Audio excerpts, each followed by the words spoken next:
Subscribe करें और bell दबाएं ताकि कोई खबर रह न जाए।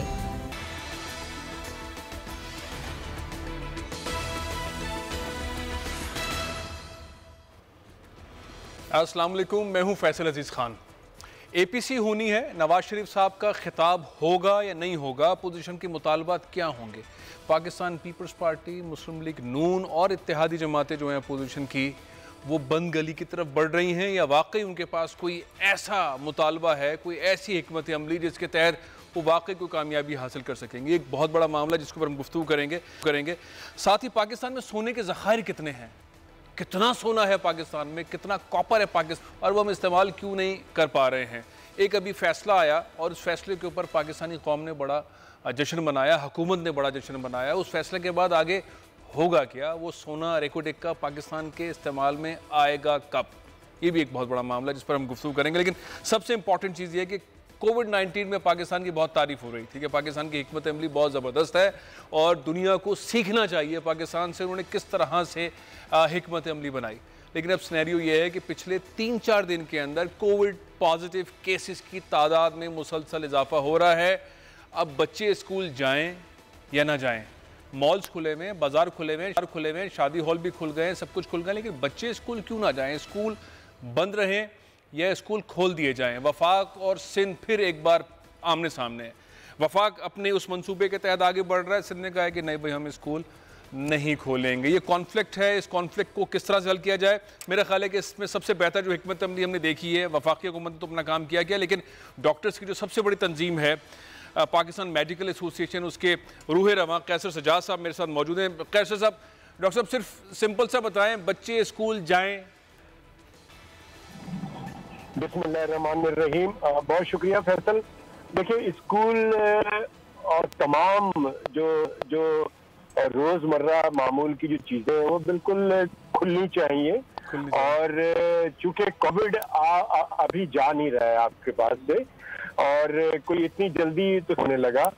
हाँ, ये जरूर है, हाँ, हम पे बड़ा डिपेंड करता है कि हम इसको कितनी जल्दी एलिमिनेट करते हैं अपने मुल्क से, ये जरूर है। और उसके लिए हम बार बार ये SOPs का लफ्ज यूज करते हैं कि हम उस पर अमल करेंगे तो बहुत जल्दी इसका खात्मा हो जाएगा, कि जो कि हम हमारी तारीफ कर रही है कि डॉक्टर साहब बच्चों के लिए बहुत मुश्किल है, छोटे बच्चों के लिए वो SOPs के ऊपर अमल दरामद करना। वो घर ले आएंगे, कोरोना पेरेंट्स को, बूढ़ों को, सबको लग जाएगा और सिनेरियो बिगड़ सकता है। बिल्कुल। अब मैं बता रहा हूँ कि सब चीजें खुलनी चाहिए, लेकिन जो तालीमी इदारे हैं जहाँ पर जो बड़े बच्चे भी और छोटे बच्चे तो खासकर जो है, ये बहुत सेंसिटिव मामला है। उसकी वजह ये है कि जो बॉटम लाइन था वो आपने अभी बता दिया कि बच्चे बहुत कम कोरोना में अफेक्टेड हुए हैं, लेकिन वो एज ए कैरियर वो लेकर घर से स्कूल से और घर जाएंगे, घर में नाना दादा दादी नानी और पेरेंट्स को वो लगा सकते हैं। इसी तरह इनमें बच्चे बीमार हो सकते हैं। अभी जरा सोचिए कि अगर कोई खुदा ना खास्ता किसी एक स्कूल में 1-2 बच्चे कोरोना में मुब्तला होकर अगर खुदा न खास्ता इंतकाल कर जाते हैं, आप देखिए बहुत बड़ी प्रॉब्लम होगी उसकी। तो डॉक्टर साहब क्या करना चाहिए, क्या करना चाहिए एक पॉलिसी पर? हाँ, मैं समझता हूँ कि इसके ऊपर बहुत क्लियर पॉलिसी है कि बहुत ही क्लोज आई वॉच होना चाहिए, बहुत क्लोज मॉनिटरिंग होनी चाहिए कि जहां पर अगर कहीं पे इस तरह के केसेस होते हैं उनको, मैंने पहले भी कहा है, आपके प्रोग्राम में भी कहा है कि उनका एंटीबॉडीज टेस्ट जरूर करा लें ताकि आप एक ओरिएंटेशन हो जाएगी, नंबर 1।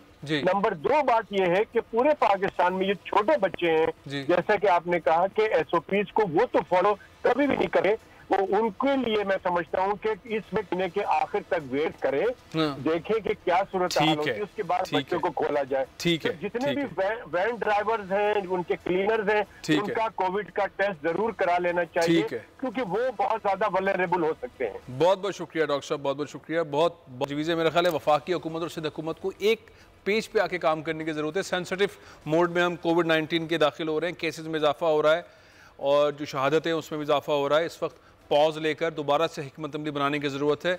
बच्चे जो हैं वो कैरी कर सकते हैं और पेरेंट्स को, ग्रैंड पेरेंट्स को, दादा दादी, नाना नानी को इनको उससे असर पड़ सकता है।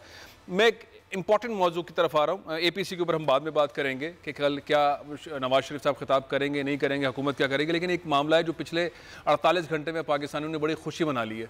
उसमें बहुत सारे लोगों ने सवाल किया है कि भाई सोना है कितना, कोविड का मामला चल रहा है, सियासत का मामला चल रहा है, हुकूमत कश्मीर का मामला कर रही है, इस सारे बीच के अंदर एक फैसला आ जाता है और कहते हैं कि पाकिस्तान के ऊपर $6 बिलियन का जो जुर्माना था वो इस वक्त उसके ऊपर हुक्म इम्तनाई आ गया है, यानी कि अब पाकिस्तान ने देना 2021 तक मामला आगे बढ़ेगा। लेकिन ये सब कुछ जो हुए, गलत फैसले हुए, ये फैसले हो तो गए, अब पाकिस्तान आगे कैसे बढ़ेगा, इसके ऊपर हमारे साथ इरफान कादिर साहब मौजूद हैं, बहुत ही माहिर हैं माशाल्लाह से, पाकिस्तान के साबिक अटॉर्नी जनरल हैं, वो मेरे साथ मौजूद हैं, और क्वेटा से सीनियर सहाफ़ी शाहिद रिंद साहब भी मेरे साथ मौजूद हैं। सबसे पहले तो मैं इरफान कादिर साहब आपसे ये जान लेता हूँ कि हम सब लोग बड़े बेचैन हैं कि ये सोना जो है वो पाकिस्तान में काबिल इस्तेमाल कब हो पाएगा, आखिर पाकिस्तान कब निकालेगा। हमने हुकूमतों के गलत फैसले देखे, हमने सुना कि हमारे चीफ जस्टिस साहब उन्होंने गलत फैसले किए, इफ्तिखार मोहम्मद चौधरी साहब ने, जिसकी वजह से जुर्माने हो गए। हम इसमें फंसे रहेंगे या कभी ऐसा मौका भी आएगा कि हम कोई ऐसा फैसला कर लेंगे कि हम सोना निकालने में, तांबा निकालने में कामयाब हो जाएं? इरफान कादिर साहब। जी, मैं समझता हूँ कि हम बिल्कुल इस पर इंशाल्लाह कामयाब होंगे इंशाल्लाह। और ये बड़ा अनफॉर्चुनेट है कि हमारे सुप्रीम कोर्ट के कुछ फ़ैसले आए इस तरह के जो कि बिल्कुल कानूनी तौर पर मैं ख़ुद समझता हूँ कि सही नहीं थे। और ये क्यों आए इस पर तो मैं समझता हूँ कि पाकिस्तान में कोई GIT बननी चाहिए ताकि वो देखें कि जज साहिबान ने अपनी जो इख्तियारात हैं उनसे तजावुज़ करते हुए ये रोल अपने ऊपर क्यों ले लिया था। क्योंकि ये जो एग्रीमेंट हुआ था, कॉन्ट्रैक्ट हुआ था, ये बलूचिस्तान डेवलपमेंट अथॉरिटी और एक अमेरिकन कंपनी का जॉइंट वेंचर था जी सर, जिसके तहत कि उन्होंने मिलियंस ऑफ डॉलर्स वहाँ पे खर्च करके तो एक्सप्लोरेशंस शुरू की थी। और उस दौरान में ये मामला अदालत में आ गया और बलूचिस्तान हाई कोर्ट में इस मामले को चैलेंज किया गया और बलूचिस्तान हाई कोर्ट ने ये जो रिट्स थी, ये जो चैलेंज था, इसको खारिज कर दिया। फिर मामला सुप्रीम कोर्ट में आ गया और सुप्रीम कोर्ट ने ये सारे कॉन्ट्रैक्ट को ही गैर कानूनी करार दे दिया और उसका नतीजा ये हुआ कि वो इक्सिट के पास चले गए जी। वो जो कंपनी थी टेटीहान, वो जो कंपनी थी वो उधर चले गए इंटरनेशनल आर्बिट्रेशन में और वहाँ पे पाकिस्तान के ख़िलाफ़ कोई फैसला 5.6 या 5.7 बिलियन डॉलर्स का फ़ैसला हो गया जी। तो यहाँ पे मैं समझता हूँ कि ये बड़ी सीरियस चीज़ हुई है कि जहाँ पे कि बिलियंस ऑफ डॉलर्स के रिपरकशंस थे और कोर्ट्स जो थे स्ट्रिक्टली स्पीकिंग उनका दूर दूर का ताल्लुक इस तरह की चीज़ से नहीं था जी सर। और इंटरनेशनल जो ट्रीटीज़ हैं और इंटरनेशनल एग्रीमेंट्स जो हैं वो कोर्ट के ज़ुमरे में ये चीज़ें नहीं आती। कोर्ट पाकिस्तान की फ़ॉरेन पॉलिसी मुरतब करना कोर्ट का काम नहीं है। फिर फ़ॉरेन जो पॉलिसी के जो इंस्ट्रूमेंट्स हैं, ख़ास तौर पे जो ट्रीटीज़ हैं, वहाँ पे भी कोर्ट का कोई अमल दखल नहीं है। पाकिस्तान ने जो ताल्लुकात कायम किए हैं दूसरे मुल्कों से, वहाँ पे भी कोर्ट का कोई ताल्लुक नहीं है। इसी तरह से फ़ौज के मामलात हैं, कोर्ट का कोई ताल्लुक नहीं है उन तमाम चीज़ों से। तो कोर्ट को इस तरह से ये जो हुकूमत की या सरकार नहीं करना चाहिए था, उसके अंदर इस तरह से आ जाना और फिर इस तरह का फ़ैसला करना। और उनको ये अंदाज़ा होना चाहिए था और पता होना चाहिए था और इस पर उन्होंने गौर व खौज करना चाहिए था, ख़ास तौर पे जबकि कोर्ट को पता था कि आर्बिट्रेशन क्लॉज है और उसका हुजम जो है वो कितना बड़ा है। बगैर इस सारी चीज़ को जाने हुए इस सारी चीज़ को कलअदम करार दे देना और उसका नतीजा ये निकला है कि अब इतना बड़ा फ़ैसला पाकिस्तान के ख़िलाफ़ आ गया है जिसके बारे में आप फरमा रहे हैं कि अभी एक हुक्म इम्तनाई जारी हुआ है। लेकिन ये जो हुक्म इम्तनाई का जो इंटरिम पीरियड है, इस दौरान में हमें चाहिए कि बहुत सारी चीज़ों की हम दुरुस्तगी कर दें और उसके लिए मैं आज भी समझता हूँ ज़रूरी है कि 8-10 फैसले सुप्रीम कोर्ट के अदलिया की बहाली के बाद कुछ इस किस्म के आए हैं जो कि बिल्कुल गैर आईनी है, गैर कानूनी है, उसके खिलाफ और एक कानून ज्वाइंट इन्वेस्टिगेशन टीम बनानी चाहिए, आप कह रहे हैं, किया जा सकता है। हाँ। इस पे पार्लियामेंट को चाहिए मिल के कानून अच्छा, आप कह रहे हैं हुकूमत, ताकि इस तरह के फैसले जो हैं आइंदा न हो सके, करार दे दिया जाए एक कानून बना के। मैं आपकी तरफ इरफान कादिर साहब आता हूँ। शाहिद रिंद साहब, बलूचिस्तान से मोहब्बत का इजहार पूरा पाकिस्तान करता है और ये उम्मीद रखता है कि भाई इतना सारा सोना है कभी ना कभी इस्तेमाल होगा, हम सीएम बलूचिस्तान से भी, जाम कमाल साहब से भी जब मिलते हैं तो वो बड़े खुशाइन ख्यालात का इजहार करते हैं कि इंशाल्लाह पाकिस्तान को जो है बलूचिस्तान जो है वो पे करेगा और आगे भी बढ़ेगा। ये इस वक्त जो रिकॉर्डिंग का फैसला है, टोटल गोल्ड कितना है, किस तरह से आगे बढ़ेगा बलूचिस्तान में, इस वक्त क्या सूरत हाल है इस फैसले के हवाले से?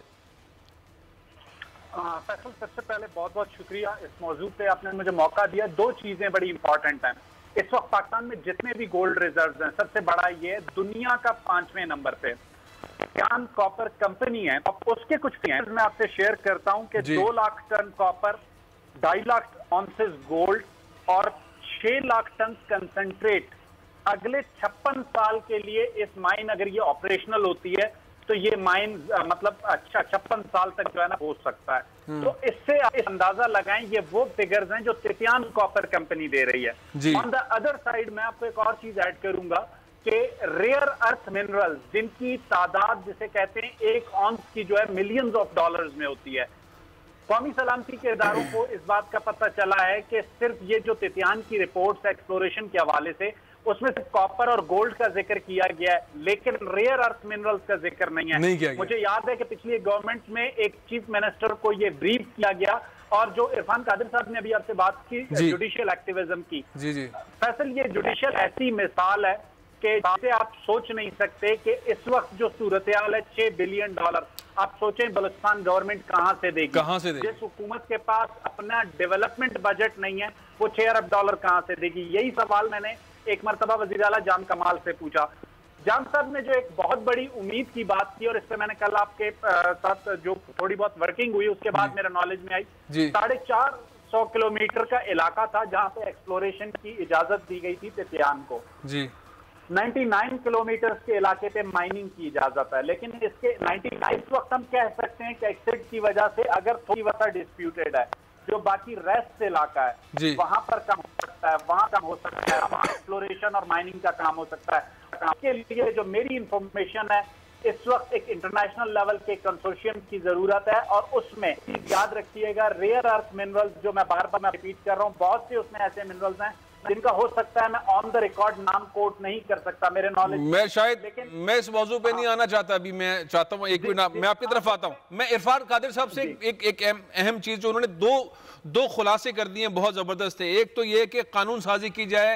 इरफान कादिर साहब, आपने बहुत अच्छा मशवरा दिया कि नेशनल असम्बली के अंदर सियासी जमातें मिलकर कानून साजी करें ताकि ये जो अदलिया इन मामला के अंदर आ जाती है उनको रोका जा सके। ज्वाइंट इन्वेस्टिगेशन टीम बनाई जाए जो इफ्तिखार मोहम्मद चौधरी साहब के जो फैसले हैं, खुसूसन ये वाला फैसला, उसकी इंक्वायरी करे। अच्छा, ये दोनों अमल जो है इसके लिए सियासी जमातों को आगे बढ़ने की जरूरत है, या कोई और फोरम भी हो सकता है?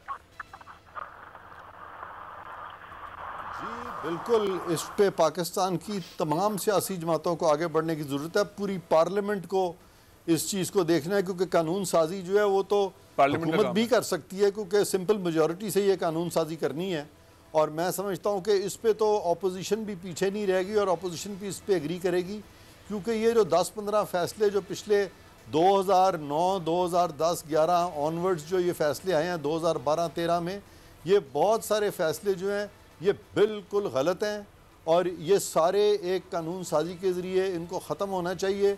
और उसके बाद ये रिकॉर्डिंग का जो मसला है ये भी सॉर्ट आउट हो सकता है, और ये हमारे पास अब कोई तकरीबन मई तक का टाइम है, मई 2021 तक का।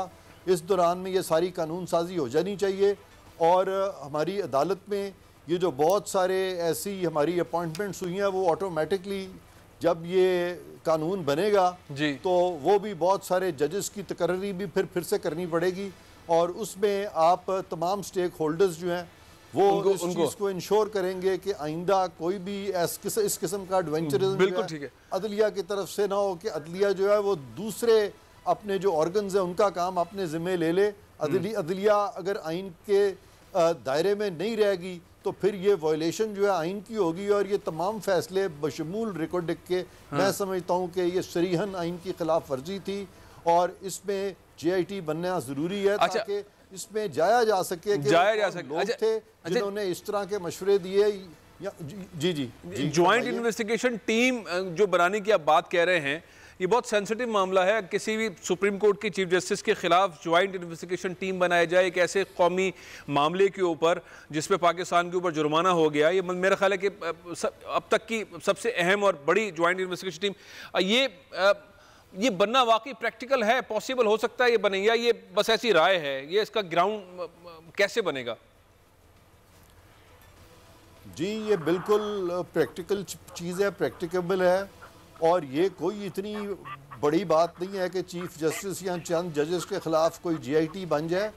जजेस या चीफ जस्टिस से बहुत बड़ी पोजीशन जो है वो सदर पाकिस्तान की होती है, वो वज़ीर आज़म की होती है, वो चोजन रिप्रेजेंटेटिव्स की होती है। उन सब के खिलाफ तो हमने GITs देखी हैं, लेकिन उन सब ने अगर वो टोटल भी कर लें, उसका क्यूमुलेटिव इफेक्ट भी ले लें, तो मुल्क का इतना नुकसान नहीं हुआ जितना कि इन चंद फैसलों से किया गया है। लिहाजा ये बहुत ही ज़रूरी है कि अकाउंटेबिलिटी और एहतसाब जो है हर उस शख्स को आना चाहिए जिसने कि अपने जो इख्तियारात हैं उनसे तजावुज़ किया है या अपनी अथॉरिटी को मिसयूज़ किया है। इसको इस तरह से खुलेआम आप नहीं छोड़ सकते, और इसमें there should be no condonation. लेकिन हाँ, इसमें बड़े ख्याल के साथ हमें इसमें पॉइंट आउट करना पड़ेगा और एविडेंस अनअर्थ करना पड़ेगा, जिससे कि ये पता चले कि यहाँ तो ये नाअहली थी इन लोगों की, और यहाँ फिर इसमें कोई कुछ लोग मुलव्वस थे और इसमें कोई करप्शन का आंसर भी था। ये तमाम एस्पेक्ट्स जो हैं इस GIT को देखने पड़ेंगे, और उसके बाद ये मामला जो है किसी रेलेवेंट फोरम में जाना चाहिए, ताकि अगर इन लोगों का ट्रायल होना तो फिर ट्रायल भी अकॉर्डिंग टू लॉ होना चाहिए। बिल्कुल ठीक है जी। शाहिद साहब, मैं चाह रहा था कि जो अगर हम बात करें कि बलूचिस्तान हुकूमत इस वक्त क्या स्ट्रैटेजी बना रही है वफाकी हुकूमत के साथ, किस तरह आगे बढ़ेगी, कोई इस सिलसिले में जाम कमाल साहब की लीडरशिप में कोई हिकमत अमली बनाई जा रही है? दरअसल सबसे पहले 1970 में जब सूबा बना, 50 साल से इस सूबे के पास माइनिंग पॉलिसी नहीं थी। मौजूदा सूबाई हुकूमत ने 20 में माइनिंग पॉलिसी की तश्कील दी है। इसके अलावा रेकॉर्डिक में जो कुछ हुआ है, जैसे कि इरफान कादिर साहब कह रहे थे, मैं सिर्फ 2 चीजें ऐड करना चाहूंगा। जुडिशियल एक्टिविज्म की यह मिसाल है कि बलूचिस्तान हाई कोर्ट ने जो दरख्वास्त खारिज की थी उस पर सुप्रीम कोर्ट सोमोटो लेती है। और जो आपने GIT की बात की, सॉरी टू से मैं इससे डिसएग्री करूंगा, GIT नहीं बनेगी। इसलिए नहीं बनेगी कि जहां से ये आप इन्वेस्टिगेशन शुरू करेंगे तो इसमें अदलिया और उसके साथ जिन्होंने कानून साजी करनी है उनके नाम के मिलेंगे। अब रह गई बात हुकूमत बलूचिस्तान क्या सोच रही है। हुकूमत बलूचिस्तान के पास 2 राह, अपना दोबारा जो फेम है $6 अरब का, उस एक रिव्यू दायर करे, उस रिव्यू में कितनी कमी बेशी हो सकती है। लेकिन एक चीज वाज़ेह है, जो जुर्माना पे हुआ उसमें कमी बेशी हो सकती है, खत्म होने के चांसेस बहुत कम है। चले उसको, वो तो कानूनी पहलू है, वो तो बाद में देख लेते हैं। हाँ, मैं उसके दूसरे ऑप्शन के ऊपर ना मैं यही बात जो है वो इरफान कादिर साहब से पूछ रहा हूँ। इरफान कादिर साहब, आउट ऑफ द कोर्ट कितना चांस है कि पाकिस्तान निगोशिएशन करे और कोई ऐसा रास्ता निकल आए इस पीरियड में जो अब तक हमें 2021 तक का मिला है? ये मैं बिल्कुल एग्री कर रहा हूँ शायद रिंद साहब से। वो सही फरमा रहे हैं कि आपस में ये मामला अफाम तफहीम से तय हो सकता है, लेकिन जैसे वो फरमा रहे हैं कि ये पूरे के पूरे डैमेजेस जो हैं, शायद वो जो जिनके हक़ में फ़ैसला हुआ है वो ना इसको वेव करना चाहें, वो एक अलहदा बहस है। लेकिन मैंने ये जो ये रिव्यू की इन्होंने जो बात की है जी, ये तो बड़ा चांस था अदलिया के पास, और मैं 10 साल से, ये पिछले 11 साल से ये कह रहा हूँ कि ये फैसले जो बहुत सारे हैं अदालत को चाहिए था इनको रिविज़िट करे, और मैंने बारहा कई फोरम्स पे और कई TV प्रोग्राम्स में ये आवाज़ उठाई कि इनको रिविज़िट करना चाहिए, और अदलिया ने तो कभी इस तरफ बिल्कुल भी ध्यान नहीं दिया। इसलिए मजबूरी के तहत मुझे ये फिर GIT की बात करना पड़ी, या फिर मैंने कहा कि कानून साजी हो। हाँ। इस वक्त रिव्यू से भी ज्यादा जो इफेक्टिव चीज़ है वो तो कानून साजी है। अगर कानून साजी के जरिए अदलिया के गलत फैसले का मदावा कर दिया जाए तो वो ज्यादा बेहतर, काफी हद तक वो जो टेटेहान कॉपर कंपनी है उसकी दादरसी इन अ वे पाकिस्तान ने कर दी, और उसके बाद मैं समझता हूँ कि राह हमवार हो जाएगी आगे अफाम तफहीम के साथ जो पुराना एग्रीमेंट है उस पर वापस चला जाए। आसान तरीका यही है आपकी। उसके तहत ये था कि जो भी गोल्ड एक्सट्रैक्ट होगा या जो भी मिनरल्स वहाँ से एक्सट्रैक्ट होंगे उसका 75% और 25% के रेशो से वो बलोचिस्तान डेवलपमेंट अथॉरिटी और वो जो बहुत शुक्रिया इरफान कादिर साहब, बहुत शुक्रिया शाहिद साहब। ये बहुत अहम मौजू है और इस मौजू के ऊपर हुकूमत को अपनी स्ट्रैटेजी बना के आगे बढ़ने की ज़रूरत है। मेरा ख्याल है कि इस वक्त पाकिस्तान की तमाम क़यादतें इसके ऊपर मुत्तफ़िक़ हैं और रास्ता कोई ना कोई आगे निकलेगा। ब्रेक ले रहा हूँ, ब्रेक के बाद हम बात करेंगे। ऑल पार्टीज़ कॉन्फ्रेंस हो रही है, इसमें अगर नवाज शरीफ साहब खिताब करते हैं तो होगा क्या, और अपोजिशन के पास बेसिकली है क्या करने के लिए, क्या है उनके पास ऑप्शंस, पर बात करेंगे इस ब्रेक के बाद।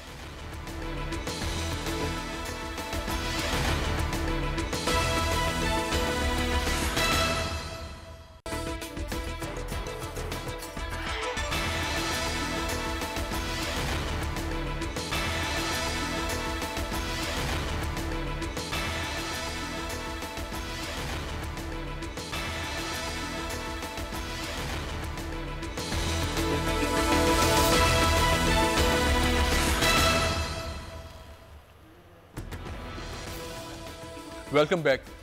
एक एपीसी हो रही है और कहा जा रहा है कि नवाज शरीफ साहब खिताब फरमाएंगे लंदन से वीडियो लिंक पर। नवाज शरीफ साहब के नाकाबिल ज़मानत वारंट गिरफ्तारी अब जारी हो चुके हैं, मतलूब हैं, वो यहाँ से मफरूर हैं, वो इलाज की गर्ज से गए थे, इलाज नहीं करवा पाए, मुख्तलिफ़ किस्म की आ रहा है, मुख्तलिफ़ किस्म का सिनेरियो है। तो क्या ये अपोजिशन पार्टीज़ कुछ ऐसा करने में कामयाब हो जाएंगी? अगर नवाज शरीफ साहब खिताब फरमाते हैं तो वो क्या कहेंगे और क्या हुकूमत उन्हें कहने देगी, क्या हुकूमत ये खिताब होने देगी? बड़ा एक ऐसे इन्वायरमेंट के अंदर अपोजिशन पार्टीज़ आ गई हैं कि शायद अगर 2 हफ्ते पहले, 3 हफ्ते पहले या 4 हफ्ते पहले ये ऑल पार्टीज़ कॉन्फ्रेंस हो रही होती तो नताइज पार्लियामेंट में डिफरेंट होते। जो रिसेंट कानून साजी हुई है, अपोजिशन पार्टीज़ के अपने बहुत सारे झमेले हैं एक दूसरे के साथ, लेकिन इस वक्त सब के सब एक प्लेटफॉर्म पर है। और कल का दिन, कल 12 बजे इस्लामाबाद के अंदर ये ऑल पार्टीज़ कॉन्फ्रेंस होनी है। हमारे ब्यूरो चीफ गुलाम मुर्तज़ा साहब हमारे साथ मौजूद हैं। जनाबे वाला, ये क्या नज़र आएगा? क्या हुकूमत जो नवाज शरीफ साहब का खिताब नशर होने देगी? क्या पीटीआई पाकिस्तान टेलीकम्युनिकेशन अथॉरिटी बीच में नहीं आएगी? क्या ये खिताब नशर हो सकेगा? सबसे बड़ा सवाल यही है। क्या कहा जाएगा ये तो अलग मामला है, लेकिन नशर हो जाएगा? एक ऐसे मफरूर मुलजिम के, मुजरिम के जिनको सज़ा हो चुकी है, उनका खिताब होगा? जी बहुत शुक्रिया, लेकिन आपने जो जिस तरह से बात की है बिल्कुल इसी तरह से है कि सोच भी यही होगी और ये होनी चाहिए कि एक जो मफरूर मुलजिम है, इश्तहारी भी हैं और यहाँ से जमानत और इलाज के लिए बाहर गए हैं, तो वो क्या सियासी सरगर्मी यहाँ कर सकते हैं या नहीं कर सकते? मेरे जो सोर्सेज हैं उनसे हमारी बात हुई है, ये खिताब उन्हें इजाज़त नहीं दी जाएगी कि वो इस तरह का कोई भी खिताब करें। दूसरी बात ये है कि इन्होंने एक और स्ट्रेटजी तय की है पाकिस्तान मुस्लिम लीग नवाज ने। अच्छा। उन्होंने ट्विटर पे, फेसबुक पे और दीगर जो FIR कटेगी फिर हैंडल्स हैं। बहुत बहुत शुक्रिया, बहुत बहुत शुक्रिया। सब्सक्राइब करें और बेल दबाएं ताकि कोई खबर रह न जाए।